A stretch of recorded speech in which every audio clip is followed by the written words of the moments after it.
I wonder if anybody will get that. Welcome to Rants. Do you know what that's from? Wayne's World. All right, Party cool. time. Excellent. Real estate. Welcome to Ransom Notes.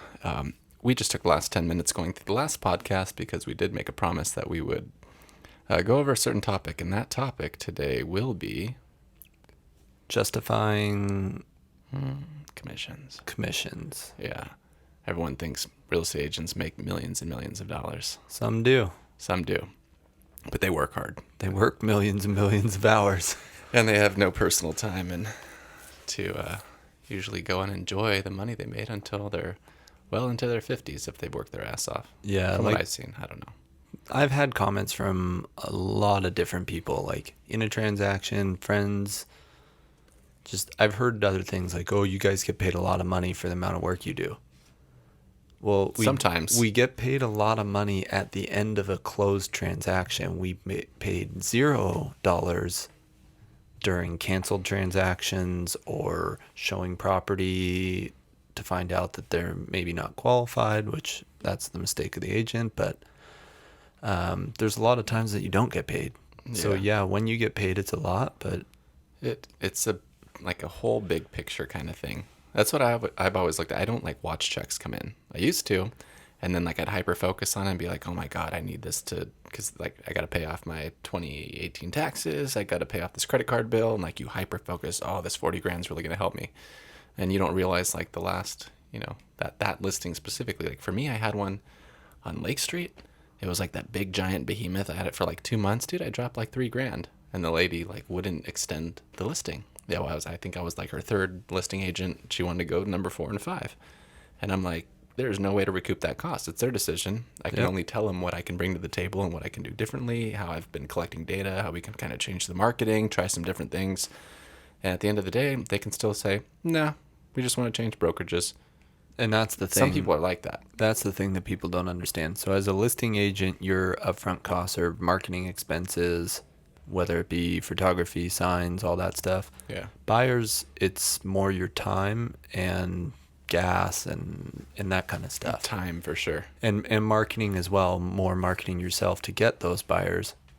So we pay all that money up front, and if the transaction goes through, and you hope most do, you get paid. If it doesn't, sorry. So I Part of the job. I look at my pay at the end of the year as my taxes. I'm like, oh, I made X amount this year. That was great. My goal for next year is, and I set a goal for the year. I don't set a goal monthly or weekly. It's a year-long goal, and I just stick to like total commissions, and then expenses come off the top of that. So Yeah, I've never been really good at following like those guidelines.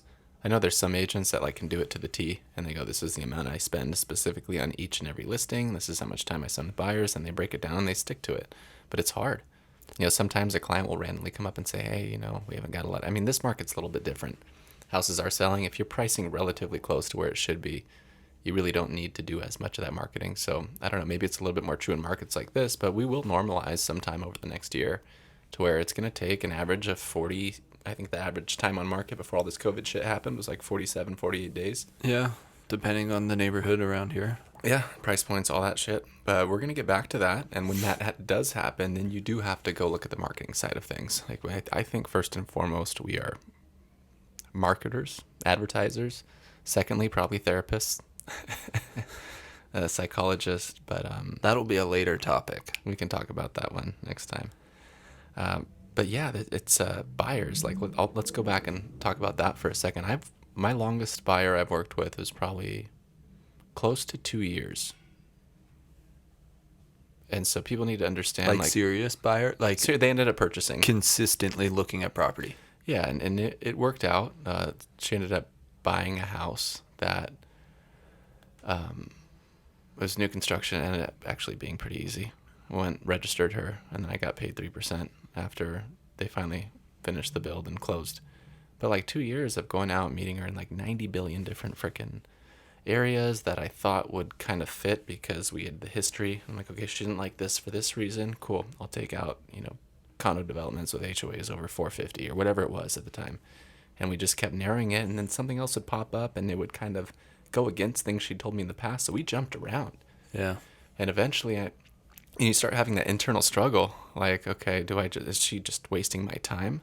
Like, is my opportunity cost more valuable than eventually hoping she's going to pull the trigger on something? Yeah. I've battled with that myself a few times with people, and it's like, do you cut your losses or do you I won't. Something mentally won't let me do it. It's like, I'm going to put this time, I'm going to get something out of it. I don't care if it's like $2,000 at the end of the day. Yeah. But I just need to have some sort of like reciprocation for my time. Yeah. Or else I won't sleep for like 3 years. And it's not just us, so let's go into a little more. So say you're in a transaction with someone, you still haven't been paid yet, you get paid when it's closed, but they canceled the transaction. So who else is out? Escrow only gets paid. Oh my. Yeah, on a couple of those that I've had canceled, escrow will actually come and ask like, hey, we put in all this work. Like, can you at least pay like our minimum $300 or $500 fee? And I'm just like, and where the fuck do you think I'm getting that from? Yeah. Like, sorry. Yeah, so like, they this don't is get part paid. of our job. You know, And my then- transaction coordinator, I feel bad. Sometimes she puts in a shit ton of work, does, I don't know, hundreds of pages of DocuSigns, disclosures, coordination with stuff, and they don't make a ton of money. Nope. But I just have to be like, like,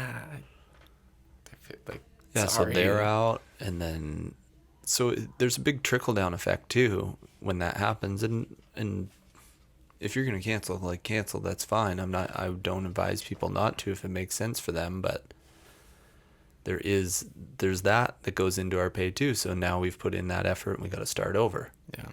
It's just part of the job. if you work a 9 to 5 and you do your work all day long and then your computer crashes and tomorrow you have to do that same job again, you still got paid for Monday. Whereas we didn't get paid for Monday. No. We need to average it now into Tuesday. So that job just became longer.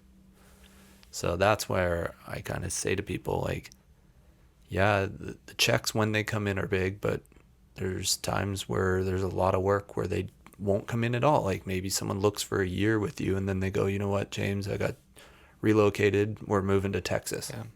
And it happens. You got to So- say best of luck. Yeah. Yeah, it's net, but I can't stop thinking about the fact now I dropped that $3,800 on the house and never saw anything back from it. But that's the difference too with some people with their marketing versus others. Like, I know you and I have the same philosophy. We market our houses, our listings, not ourselves. So there's some groups that are like, oh, I paid $5,000 in marketing for your house. Well, no, you didn't. You put it in an ad. You branded yourself for $5,000. Yeah. You made $4,500. You put $500 of that maybe went to the home. So when you say you lost that $3,500, you weren't posting ads like use James Ransom as a realtor. You were posting ads, come by Lake Street. Yeah. So you are out that money. Yeah, I was. The video to get made, just the photo shoot alone was $1,000 because they wanted both daytime and nighttime, and drones and all that shit. Yeah, and that's another And thing. so it was we like agree on. $500 per shoot. When you have to use a good photographer when you're shooting, like at the time, it was the highest price listed home in downtown Huntington. Yeah, Like we've broken that record a few times. I mean, that's excluding PCH front homes. yeah. But yeah, And that's what some other realtors do. Like, it comes back to, is your realtor looking out for your best interests? Are they marketing your home? That's their money up front. Are they using a professional photographer? Or are they using their iPhone and just sticking them up when they get home? yeah. Like, some realtors have a lot of upfront costs, some don't. I tend to have more upfront costs than the people that are taking pictures with their phones because I'm hiring. It's a process too. It's there's something with the consistency from start to finish. Like I don't think you can be that agent that takes your iPhone pictures and the seller's like, wow, these turned out like shit, and you're like, yeah, I know, I used my phone, and then they're like, well, we want better photos, and like even if you go and do it after the fact, like you have to just go for it, invest that money right up front, pay the money for the drone photography, the video marketing if somebody wants that, but you have to get smart about it and know how long things can be, what those few shots that you can fit into the 15-second to 45-second story ads that you can run that get the most visible. Like there's a lot behind it that goes into it that you and I research and learn and understand so we can better advise people. And now that it's summer in downtown Huntington, I'm wondering if people can hear these Harleys driving by. Yeah, wild hogs out there. I think it was Tim Allen. I can't. I'm not gonna fucking try. I just did though. All right, I missed that show. that was my piece for. Wasn't he a cocaine addict? smuggler. Cocaine smuggler? Yeah, he served some time for that. No shit. Yeah. I thought it was just for doing drugs. Nope. No. Good for him. Yeah. Good solid ass family man. All right. Well, that's my piece on this. If you have any other topics, let us know. Yeah, This shoot 'em is our way. always a struggle for us. Shoot some ideas over to our DMs. We will review them.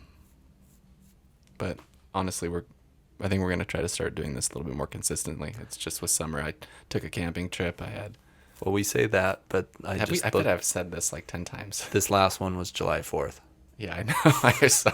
So that's I heard us talking about the 5 Ferris weeks. wheel. That's 5 weeks. All right, we're gonna try to, even if we can take it down to 2 weeks. Fuck it. All right. Next Tuesday, meet me here at like 11 or something. Yeah, meet us here. Meet us here. Let's have a party in the Is office. this still filming? I was just talking to you. Oh, yeah. All right. Bye, everybody. Bye.